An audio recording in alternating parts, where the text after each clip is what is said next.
Ouais, Coco, ça m'aide. Hein, la vieille maman. Amédée rend visite à sa voisine.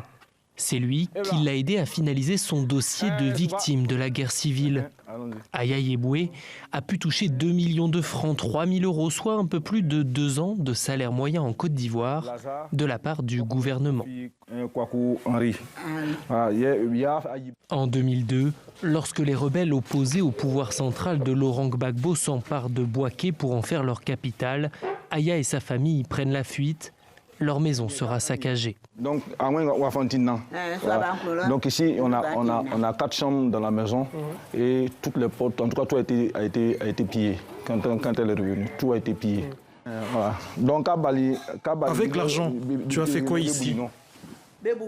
Voilà, donc... J'ai changé toutes les portes et la peinture aussi. Voilà.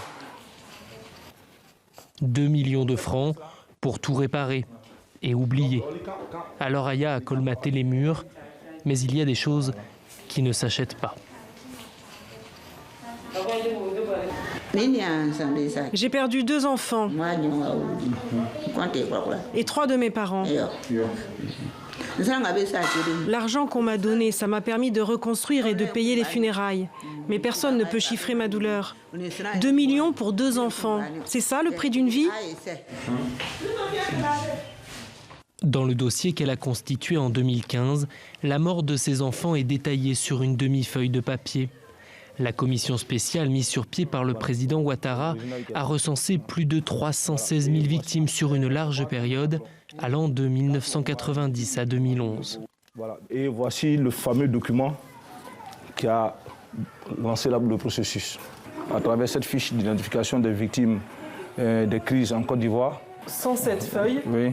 Qu'est-ce qui se passe? Bon, sans cette feuille, c'est que vous n'êtes pas dans la base de données et donc vous ne serez pas indemnisé.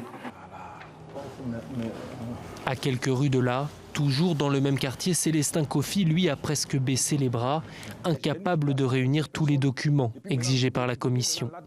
Chaque jour, il passe pourtant devant les ruines de son ancienne maison, incendiée par les rebelles. D'abord encore Yako, parce que c'est pas facile.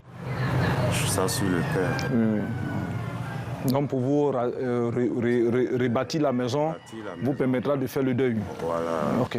Voir le bâtiment brûlé, c'est comme si c'était hier. Ça fait qu'on se rappelle chaque jour du décès et puis de notre fuite. Donc souvent ça nous pique au cœur aussi. Ça nous pique au cœur. Pour qu'on puisse Car ce jour-là, les rebelles ne se sont pas contentés de brûler la maison.